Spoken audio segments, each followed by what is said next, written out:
میں اسکول میں پڑھاتی تھی۔ میرا ایک 14 سالہ اسٹوڈنٹ کچھ دن بہت پریشان تھا۔ میں نے اسے پوچھا کیا ہوا تو روتے ہوئے بولا، میڈم میرے باپ کا 3 مہینے پہلے انتقال ہو گیا تھا اور اس کی قبر ہمارے گھر میں ہی ہے۔ میں روز خواب میں اس قبر کو دیکھتا ہوں کہ اس قبر میں آپ ہیں۔ یہ سنتے ہی میری جان نکلنے لگی۔ میں نے مولوی کو بلوایا اور اس کے باپ کی قبر کی واپس کھدائی کی تو حلق میں جان اٹک گئی کہ اس قبر میں اور اس بچے کی ماں۔ میرا نام ہادیہ ہے۔ میری نزدیک رشتے بہت اہم ہیں۔ اماں نہیں مانتی، وہ کہتی میرا دل گواہی دیتا ہے میری دوسری بیٹی زندہ ہے اور ایک ماں کا دل کبھی جھوٹ نہیں بولتا۔ میں تب میٹرک میں تھی۔ اماں سے پوچھتی تو اماں کہتی جب تم پیدا ہونے والی تھی ڈاکٹرز نے بتایا 2 جڑواں بیٹیاں ہیں۔ میرے پاس الٹرا ساؤنڈ رپورٹس بھی پڑی ہیں اور جب تم اس دنیا میں آئی تو اس ڈاکٹر نے کہا ایک بچی پیدا ہوتے ہی مر گئی تھی۔ بھلا یہ کیسے ہو سکتا ہے؟ وہ جھوٹ بولتی ہے اور تمہارے ابا نے میرے کہنے پر بہت تلاش کیا، پولیس میں رپورٹ بھی درج کروائی، پر اگر وہ ڈاکٹر جھوٹی ہوتی تو بھاگ جاتی، پر ایسا نہیں ہوا تھا۔ میں نے یہ مان لیا کہ وہ سچ کہتی ہوگی، پر پتہ نہیں کیوں کبھی کبھی میرا دل کہتا ہے وہ زندہ ہے۔ اور میں اماں کو تسلی دیتی تھی کہ اب بالکل فکر مت کریں، ایک دن میں اپنی بہن کو ضرور ڈھونڈ نکالوں گی۔ وقت گزرتا گیا۔ جب میں کالج پہنچی تو پھپھو نے رشتہ توڑ دیا۔ میرا رشتہ میری پھوپھی کے گھر بچپن سے طے تھا، پر انہوں نے کہا کہ ان کا بیٹا کسی اور لڑکی کو پسند کرتا ہے اور وہ کسی صورت اپنے بیٹے کے خلاف نہیں جا سکتی، اور اماں ابا خاموش ہو گئے۔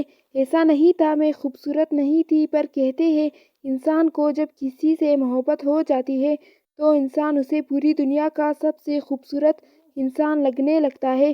اس کی خوبیاں اور اس کی خامیاں ہمیں سب سے پیاری لگنے لگتی ہے، اور ایسے ہی ہوا تھا۔ میرے منگیتر کو اب کوئی اور لڑکی پسند آ گئی تھی جس سے اس کو محبت ہوگی اور ان دونوں کا نکاح ہو گیا تھا۔ ابا نے پھپھو سے کہا اگر تم اپنے بیٹے کو سمجھاتی تو وہ کبھی اس رشتے کے خلاف نہیں جاتا۔ میری بیٹی کی خوشیاں چھین کر تم نے کسی اور کی جھولی میں ڈال دی ہے۔ آج سے ہمارا تمہارا کوئی رشتہ نہیں۔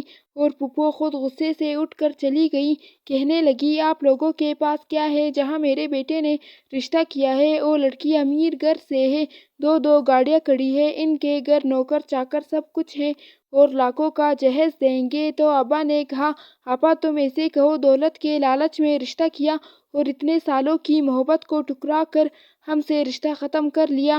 اس کا احساس تمہیں تب ہوگا جب وقت گزر جائے گا۔ میں بہت روتی تھی۔ اماں مجھے کہتی تھی جو چیز انسان کے نصیب میں نہ ہو کوئی نہ کوئی وجہ بن کر ہم سے دور ہو جاتی ہے۔ جس کے لیے آج تم رو رہی ہو دیکھنا کل وہ تمہارے لیے خود روئے گا۔ بہتر ہے اس شخص کو بھول کر اپنی زندگی میں آگے بڑھو، اس قابل بنو۔ تمہاری پھپھو کو خود احساس ہو انہوں نے کیا کر دیا۔ میں نے اماں سے کہا اماں وہ رشتہ میں نے خود نہیں کیا تھا، کیا ضرورت تھی آپ لوگوں کو بچپن میں میرا رشتہ طے کرنے کی؟ کالج میں میری سبھی سہیلیاں میرا مذاق اڑاتی ہیں اور محلے والے جب میں گزرتی ہوں تو باتیں سناتے ہیں، مجھے اس لیے رونا آتا ہے۔ تو اماں نے کہا یہ دنیا ہر کمزور انسان کا مذاق بناتی ہے، پر جب تم طاقتور بن جاؤ گی تو یہی تمہاری تعریف کریں گے، اور لوگوں کا کیا ہے جیسے کوئی اور نئی بات ملی بھول جائیں گے۔ تم پریشان مت ہو۔ وقت گزرتا گیا۔ میرے کزن نے شادی کر لی تھی۔ میں ابھی کالج میں پڑھ رہی تھی، پر سوچ لیا تھا مجھے اپنے پیروں پر کھڑا ہونا ہے، کچھ بننا ہے۔ میرے ابا بھی اسکول ٹیچر تھے اور ہم گھر کے 3 افراد تھے۔ ہمارا اتنا خرچہ بھی نہیں تھا، پر میری پڑھائی پر بہت پیسہ خرچ ہو رہا تھا، اس لیے پہلے مجھے اپنی پڑھائی پر دھیان دینا تھا۔ میرے کالج کے ایگزام ختم ہوئے تو خالہ ہمارے گھر آئی، میرے رشتے کو اور ابا سے میرا ہاتھ مانگا، پر ابا کچھ سوچ میں پڑ گئے۔ اماں نے کہا میری بہن کو خالی ہاتھ مت لوٹائے، تو ابا نے کہا میں پھر سے وہی غلطی نہیں کرنا چاہتا جو پہلے کی تھی۔ میں تب تک کوئی فیصلہ نہیں کرنا چاہتا۔ میں نہیں چاہتا میری بیٹی کو اب پھر سے کسی پریشانی کا سامنا کرنا پڑے۔ اگر میری بیٹی کو کوئی اور شخص پسند ہوا تو میں اس کی وہی شادی کروں گا۔ میری بیٹی نے بہت مشکلات دیکھی تھی، بہت دکھوں کا سامنا کیا ہے۔ ہمارے حالات تو اب بہتر ہوئے ہیں، اس سے پہلے تو ایک وقت کا کھانا بھی ہمارے لیے مشکل ہو چکا تھا۔ تو خالہ نے کہا، بھائی صاحب مجھے کوئی جلدی نہیں، پر اگر آپ ایک بار ہادیہ سے پوچھ لیں پھر فیصلہ کیجیے گا، میں آپ کے فیصلے کا انتظار کروں گی۔ اور جب ابا نے مجھ سے پوچھا تو میں نے انکار کر دیا، کیونکہ خالہ کا بیٹا مجھے بالکل پسند نہیں تھا۔ وہ یونیورسٹی میں پڑھ رہا تھا اور اکثر لڑکیوں کے ساتھ فلرٹ کرتا تھا۔ اماں کو اپنے بھانجے سے بہت محبت تھی۔ اماں نے کہا کہ لڑکے شادی سے پہلے یہ سب کچھ کرتے ہیں، تم اتنی چھوٹی باتوں کو مت سوچو۔ میں نے کہا، یہ چھوٹی بات نہیں ہے۔ جس شخص کو باہر ہر آتی جاتی خوبصورت لڑکی سے دوستی کرنے کی عادت ہو، اس کو پیار میں پھنسا کر اس کا فائدہ اٹھاتے ہو، مجھے ایسے کسی بھی شخص سے نہ تو کوئی رشتہ رکھنا ہے اور نہ کوئی مجھ سے اس کے متعلق کوئی بات کرے۔ خالہ کا بیٹا پیسے والا تھا، پر وہ اپنی حد سے آگے بڑھ چکا تھا، اور میرا ہونے والا ہمسفر پھر کبھی گھٹیا کردار کا مالک نہیں ہو سکتا تھا۔ مجھے اپنی قسمت پر پورا یقین تھا۔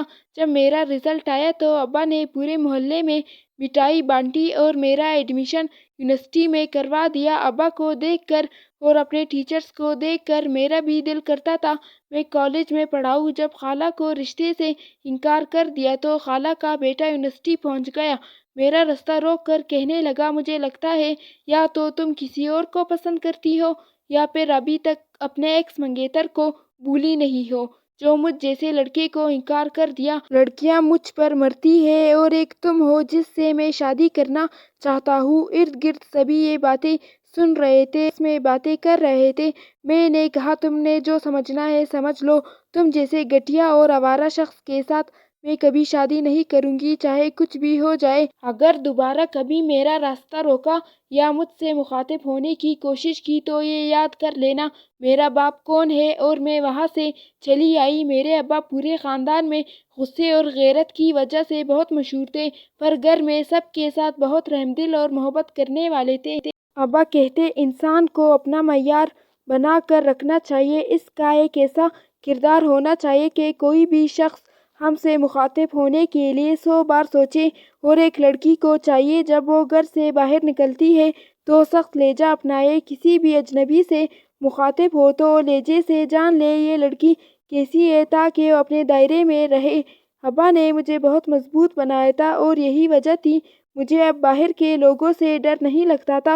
اور ایک دن میری خوشی کی انتہا نہ رہی جب ابا نے میرے لیے گاڑی خریدی۔ مجھے خوشی کے مارے سمجھ نہیں آ رہا تھا میں کیا بولوں کیا کہوں، اور ابا کے گلے لگی رونے لگی۔ ابا نے کہا، تمہارے باپ کی اتنی حیثیت ہو چکی ہے، وہ اپنی بیٹی کو گاڑی خرید کر دے سکتا ہے تاکہ میری بیٹی اپنی کار پر یونیورسٹی آئے جائے، اسے بسوں رکشوں میں اب دھکے نہ کھانے پڑے۔ اور پھر میں کار چلانا سیکھنے لگی۔ جب میری وہاں ملاقات ذیشان سے ہوئی تھی، وہ یونیورسٹی میں پڑھتا تھا، وہ کبھی ابا کا اسٹوڈنٹ رہ چکا تھا۔ ابا نے ذیشان سے کہا تھا مجھے کار چلانا سکھا لے، اس لیے وہ پورا دن مجھے کار چلانا سکھاتا۔ یونیورسٹی سے فری تھی اس لیے میرا سارا دھیان اپنی کار پر تھا۔ اماں کہتی ہے، جلدی سے سیکھ لو تاکہ مجھے بھی جب بازار جانا ہو تو تم لے کر جانا۔ پہلے شروع میں ابا کو ساتھ لے کر جاتی تھی کیونکہ مجھے بہت عجیب سا لگتا تھا ایسے ذیشان کے ساتھ جانا۔ تو ابا نے کہا، وہ میرا طالب علم رہ چکا ہے اور ایک استاد کو اپنے طالب علم کے بارے میں بہت اچھے سے پتہ ہوتا ہے۔ پچھلے 16 سالوں سے اسے جانتا ہوں میں، اس کے ابا کے ساتھ بھی میری بہت دوستی ہے، اس لیے تم بے فکر ہو کر جاؤ۔ اور ایسا ہی تھا، ذیشان صرف کام کی بات کرتا اور کبھی اس نے میری طرف دیکھا بھی نہیں تھا۔ وہ یونیورسٹی کے ساتھ ایک میڈیکل اسٹور پر کام بھی کرتا تھا، بہت خوددار شخص تھا۔ اس کی سب سے اچھی بات، وہ دوسروں کو عزت بہت دیتا تھا۔ میری زندگی میں خوشیاں ہی خوشیاں آ چکی تھی۔ یونیورسٹی پڑھ رہی تھی جب ٹیچر کی جاب کے لیے اپلائی کر دیا اور میری جاب ہو گئی تھی۔ ابا کہتے، آج کے دور میں بغیر کسی رشوت اور سفارش کے جاب ہو جانا بہت بڑی بات ہوتی ہے۔ اور لوگ جو پہلے مجھے باتیں سناتے تھے، منگنی ٹوٹنے کے بعد طعنے دیتے تھے، وہی لوگ کہتے تمہارا کزن تمہارے قابل نہیں تھا، اچھا ہوا جو یہ رشتہ ختم ہو گیا۔ جبکہ میں ان لوگوں کو بھول چکی تھی۔ پھوپھو 6 سال بعد ہمارے گھر آئی تھی، ابا سے معافی مانگی تو میں نے ابا سے کہا وہ آپ کی بہن ہے۔ آپ معاف کر دیں، جو ہوا اسے بھول جائے۔ اور ابا نے معاف کر دیا۔ تب پھوپھو نے بتایا، اس نے بہت غلط کیا تھا، میرا بیٹا اب پچھتا رہا ہے، اس کی زندگی جہنم ہوئی، اس نے کسی کی پرواہ نہیں کی اور اپنی بیوی کو طلاق دے دی۔ میں تو اسے کب سے کہہ رہی تھی اس رشتے کو ختم کر دو، پر شکر ہے اس لڑکی سے ہماری جان چھوٹ گئی۔ میرے بیٹے کو غلام ہی سمجھ لیا تھا۔ اور پھر کہنے لگی، بھائی صاحب خوشی کا موقع ہے، ہادیہ کو جاب مل گئی ہے، کیوں نہ جو غلطی پہلے کی تھی اب اس کو سدھار لیا جائے۔ تو ابا نے کہا، بہتر ہوگا یہی چپ ہو جائیے۔ پھوپھو جب سے آئی تھی ہمارے گھر کو دیکھے جا رہی تھی، وقت تو کبھی بھی بدل سکتا ہے، ہمارا بھی بدل چکا تھا۔ پر میں نے ایک بات سیکھ لی تھی، آپ کیا ہے، کیسے انسان ہیں۔ اب لوگ یہ نہیں دیکھتے، لوگ صرف ظاہری چیزوں کو دیکھتے ہیں، پیسے کو دیکھتے ہیں، اور اسی وجہ سے نہ جانے کتنی لڑکیوں کی شادی کی عمر گزر جاتی ہے۔ کاش لوگ بیٹی والے کی مجبوری کو سمجھ پائے، پر پتہ نہیں ایسا کب تک ہوگا۔ ابا نے پھوپھو سے کہا، آپ نے معافی مانگی، میں نے معاف کر دیا، اس سے آگے ہمارا کبھی کوئی رشتہ نہیں جوڑ سکتا۔ اور پھوپھو نے ابا کے پاؤں پکڑ لیے۔ تب ابا نے کہا، بہنیں اچھی نہیں لگتی، پر میں اب کچھ نہیں کر سکتا۔ تو پھوپھو نے کہا، مجھے اب رشتوں کی سمجھ آ گئی ہے، اگر آپ نے دل سے معاف کیا ہوتا تو مجھے ہادیہ کا رشتہ دے دیتے۔ تو ابا نے کہا، میں ہادیہ کا رشتہ کر چکا ہوں، بس جیسے لڑکے کی نوکری لگے گی شادی کر دوں۔ مجھے اپنی زبان سے پھیرنے کی عادت نہیں ہے، جب دل کرے آئے، آپ کے بھائی کا گھر ہے، پر دوبارہ کبھی ہادیہ کا نام مت لیجیے گا۔ اور پھوپھو چلی گئی۔ اماں نے پوچھا، آپ نے کہاں کر دیا ہادیہ کا رشتہ؟ تو ابا نے کہا، ذیشان کے ابا آئے تھے مجھ سے بات کرنے، تو میں نے ہاں کر دی ہے۔ ذیشان بہت اچھا لڑکا ہے اور بہت جلد اس کو کسی اچھی کمپنی میں جاب مل جائے گی۔ ابا نے مجھ سے کہا، تم میری بیٹی ہو اور میں اپنی بیٹی کی پسند اور ناپسند کو بہت اچھے سے جانتا ہوں، اور ابا نے میرا نکاح کر دیا۔ یہ سچ تھا، ذیشان مجھے اچھا لگنے لگا تھا، پر کبھی میرا دل ڈر سے بیٹھ جاتا تھا۔ محبت مجھے راس نہیں ہے، نہ جانے کیا ہو۔ اور نکاح سے 2 دن پہلے میری پھوپھو کا بیٹا آیا، بہت رونے لگا، تم انکار کر دو اور تمہیں بہت خوش رکھوں گا۔ اور میں اسے کہہ کر آگے بڑھ گئی تھی۔ جس شخص کے نزدیک پیسہ اہم ہو، جو رشتوں کی اہمیت نہ جانتا ہو، اس شخص سے میں کبھی شادی نہیں کر سکتی۔ میرا نکاح ذیشان سے ہو گیا تھا، میں بہت خوش تھی۔ جب مجھے پتہ چلا میر کی جاب شہر سے دور ایک گاؤں میں لگی ہے، اماں بہت پریشان ہو گئی تھی، کیونکہ وہ گاؤں شہر سے کافی دور تھا اور آنے جانے میں بھی بہت وقت لگے گا۔ ذیشان نے مجھ سے کہا، دیکھ لو، ادھر نکاح ہوا اور ادھر تم کتنی دور جا رہی ہو، ہم سب سے مجھے تمہارے قابل نہیں ہوں۔ تو میں نے کہا، ایسی بات نہیں ہے، اللہ پر بھروسہ رکھنا چاہیے، اور میں کون سا کسی دوسرے ملک جا رہی ہوں، اسی شہر میں ہوں۔ تو ذیشان نے اسی گاؤں میں میرے رہنے کا انتظام کروا دیا تھا۔ ذیشان بہت پہلے سے مجھے پسند کرتا تھا، اس کے بابا پہلے بھی رشتے کو آ چکے تھے، پر جب ابا نے بتایا اس کا رشتہ پھوپھو کے گھر طے ہے تو چپ ہو گئے تھے، پر جب ان کو میرا رشتہ ختم ہونے کا پتہ چلا تو ذیشان کے بابا نے خود ابا سے بات کی، اور تب ابا نے گھر میں کسی کو نہیں بتایا تھا، ہاں کر دی تھی۔ اور آنے والے وقت میں ذیشان میرے لیے بہت اچھا ہمسفر ثابت ہوا تھا۔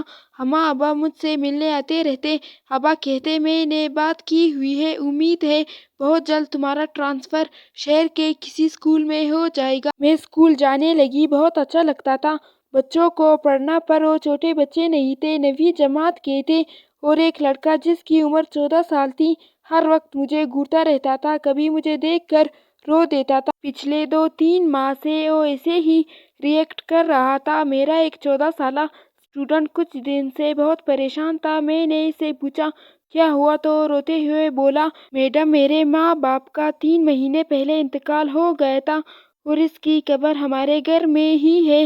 میں روز خواب میں اس قبر کو دیکھتا ہوں کہ اس قبر میں آپ ہیں۔ یہ سنتے ہی میری جان نکلنے لگی۔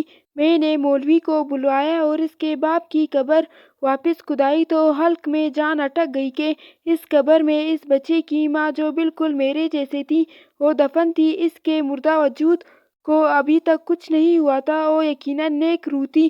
گھر کے صحن میں 2 قبریں تھیں، ایک اس بچے کے ماں کی اور ایک اس کے باپ کی، اور اس لڑکی کو دیکھ کر میں پھوٹ پھوٹ کر رو رہی تھی اور اس بچے کو اپنے گلے لگا کر رونے لگی تھی، اس کا چہرہ چومنے لگی تھی، کیونکہ میں جان گئی تھی وہ میرا بھانجا ہے۔ تو مجھے کہنے لگا، میں جانتا تھا آپ میری خالہ ہیں، مما نے مرنے سے پہلے مجھ سے کہا تھا ان کی ایک بہن بھی ہے، پر کبھی آپ کو تلاش نہیں کر سکی تھی۔ میں نے اماں ابا کو فون کر کے اسی جگہ آنے کا کہا تھا، اور کچھ دیر میں اس گھر میں اماں کے رونے کی آوازیں آ رہی تھی اور ابا بھی رو رہے تھے، اور جو بوڑھی عورت پاس کھڑی تھی، اماں نے اسے کہا، کتنا بھروسہ کیا تم پر عالیہ، اور تم نے میرے ساتھ کیا کر دیا؟ تم نے دوستی کا مان کھو دیا، مجھ سے اتنے سال میری بیٹی دور رکھی، اور اب اگر وہ مجھے ملی بھی تو اس کو گلے لگانا نصیب نہیں ہوا۔ ابا اماں کو تسلی دینے لگی، کہنے لگے، اس بیٹی کا سکھ کبھی ہمارے نصیب میں نہیں تھا، پر اس بچے کا کیا؟ اور وہ 14 سالہ لڑکا جس کا نام علی تھا، میرا بھانجا۔ اماں اس کو اپنے گلے سے لگا کر روتی رہی، کبھی اس کا چہرہ چومتی، کبھی اس کو ہاتھوں کو چومتی، اور وہ بوڑھی عورت جو اماں کی دوست تھی، وہ کبھی ایک ہسپتال میں نرس تھی، اس نے اماں کے پاؤں پکڑ لیے، کہنے لگی، مجھے معاف کر دو۔ اماں نے کہا، میں تمہیں کبھی معاف نہیں کروں گی۔ تو کہنے لگی، میں بہت مجبور تھی۔ آج سے 27 سال پہلے جب شادی کے اتنے سال بعد اولاد نہ ہوئی تو میرے شوہر نے کہا وہ اب دوسری شادی کرنا چاہتا ہے، اور میری ساس بھی دن رات مجھے بانجھ بن کے طعنے دیتی تھی۔ وہ کہتی، تم کبھی ماں نہیں بن سکتی، بہتر ہے خود اپنے شوہر کی دوسری شادی کروا دو۔ اور یہ مجھ سے نہیں ہوتا تھا۔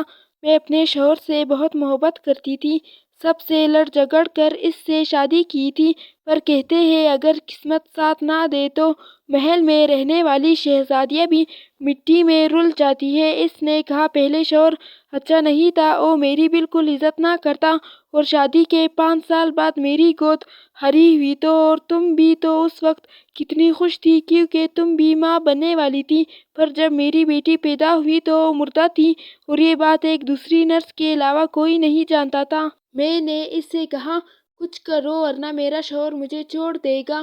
تو اس نے کہا، تمہاری دوست کے 2 بیٹیاں ہوئی ہیں، اگر تم کہو تو میں تمہاری بچی وہاں رکھ آتی ہوں اور اس کی اٹھا لاتی ہوں۔ میں نے کہا، یہ ظلم مت کرو۔ تو کہنے لگی، پھر سوچ لو، تمہارا شوہر اور ساس آنے والے ہیں۔ میں تب بہت خود غرض ہو چکی تھی اور تمہاری بیٹی کو اٹھا لیا اور اپنی مردہ بچی تمہیں دے دی، یہ سوچ کر ایک بیٹی تو تمہارے پاس موجود ہے۔ ہماری ساس، میرا شوہر بہت خوش تھے۔ اس کے بعد میرا شوہر میرا بہت خیال رکھتا، وہ کہتا، میری بیٹی میری دنیا ہے، میں اب اپنی بیٹی کی خاطر کبھی دوسری شادی نہیں کروں گا، چاہے کچھ بھی ہو جائے۔ تو میری ساس بھی خاموش ہو گئی تھی۔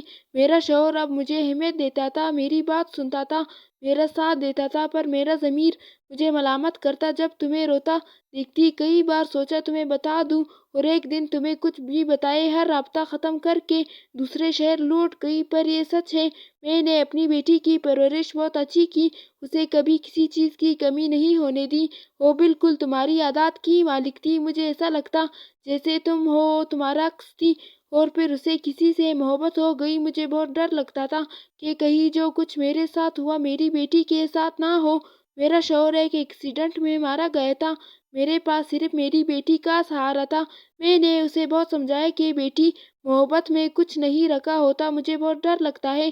تو کہتی، امی ایسی بات نہیں ہے، آپ نے خود محبت کی شادی کی ہے، اور میں بھی محبت کی شادی کروں گی، میں نے خود دیکھا ہے۔ بابا کتنا خیال رکھتے تھے آپ کا، اور میں اپنی بیٹی کو سچائی بتا کر اس کی نظروں میں اس کے مرحوم باپ کو گرانا نہیں چاہتی تھی، اس لیے اس رشتے کے لیے مان گئی۔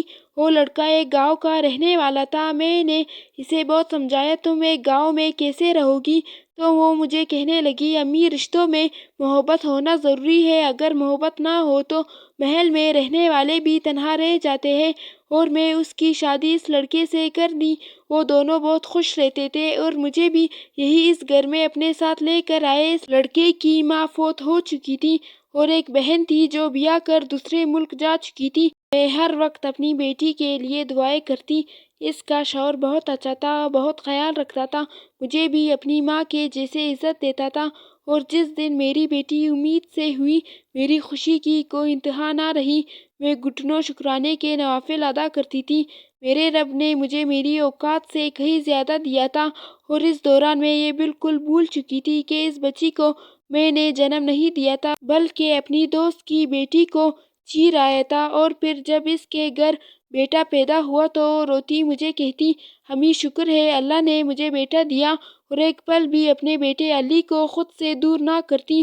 وہ اسکول جانے لگا، پر علی کے بعد میری بیٹی دوبارہ ماں نہیں بن سکی۔ میں اسے سمجھاتی، شکر کرو اللہ نے ایک بیٹا تو دیا ہے، اور شہر جا کر اپنا علاج کرواتی کہ کسی طرح سے پھر اولاد ہو جائے۔ اور وقت گزرتا گیا، علی بڑا ہوتا گیا۔ جب وہ 8ویں جماعت میں تھا تو شہر گئی تو اس نے ہادیہ کو دیکھ لیا، اور گھر آ کر مجھے کہنے لگی، امی آج میں نے شہر میں بالکل اپنے جیسی لڑکی کو دیکھا۔